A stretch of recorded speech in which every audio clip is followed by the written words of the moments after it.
Imagine your brain's immune cells, the microglia, as the fitness buffs of the nervous system. Day in and day out, they're jogging laps, lifting heavy plaques, and doing the mental equivalent of CrossFit to keep neurons clean and healthy. They clear away junk proteins, sweep up debris, and make sure the brain stays sharp. But then something happens, something sneaky and exhausting. These once energetic guardians start saying, "Nope, I'm done. No more exercise." And the culprit? Fat. Not the fat on your plate, but the kind that builds up inside them when they're surrounded by plaques and inflammation. Suddenly, the microglia go from marathon runners to couch potatoes, too weighed down to keep up with their chores. The science behind this is fascinating but surprisingly easy to understand. Microglia are supposed to use fatty acids like fuel, burning them for energy the same way an athlete uses carbs during a workout.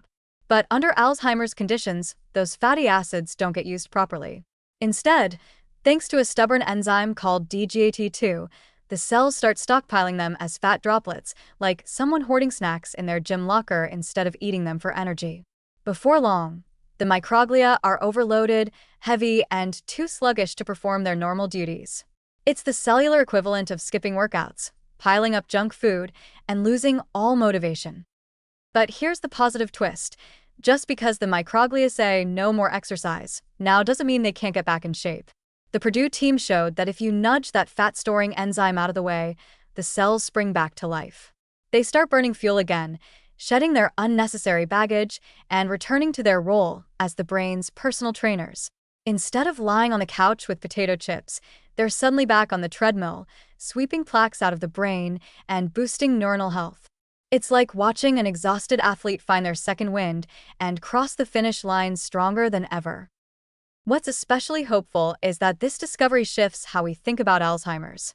For years, the disease has been framed as a problem of unstoppable plaques and tangles, walls of protein so solid they could never be scaled.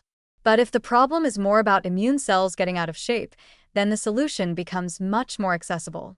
You can coach microglia back into form. You can restore their energy systems.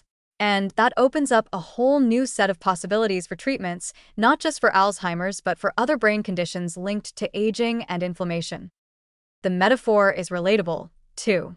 Who hasn't felt the slump of skipping workouts, carrying extra weight, and struggling to find the energy to get moving again? Microglia are going through the same thing, except their lack of exercise leaves neurons vulnerable instead of leaving us just a little winded. By seeing them this way, the disease feels less abstract, less like a mysterious black box, and more like a challenge we can understand and tackle. The best part is that this shift brings optimism back into a field that has often been full of disappointment. Instead of chasing therapies that keep missing their targets, scientists now have a tangible, metabolic pathway to work with. Fat can be redirected, enzymes can be tuned, and microglia can be coaxed back into action. It's not about reversing decades of damage overnight. It's about restoring balance, one small but powerful step at a time.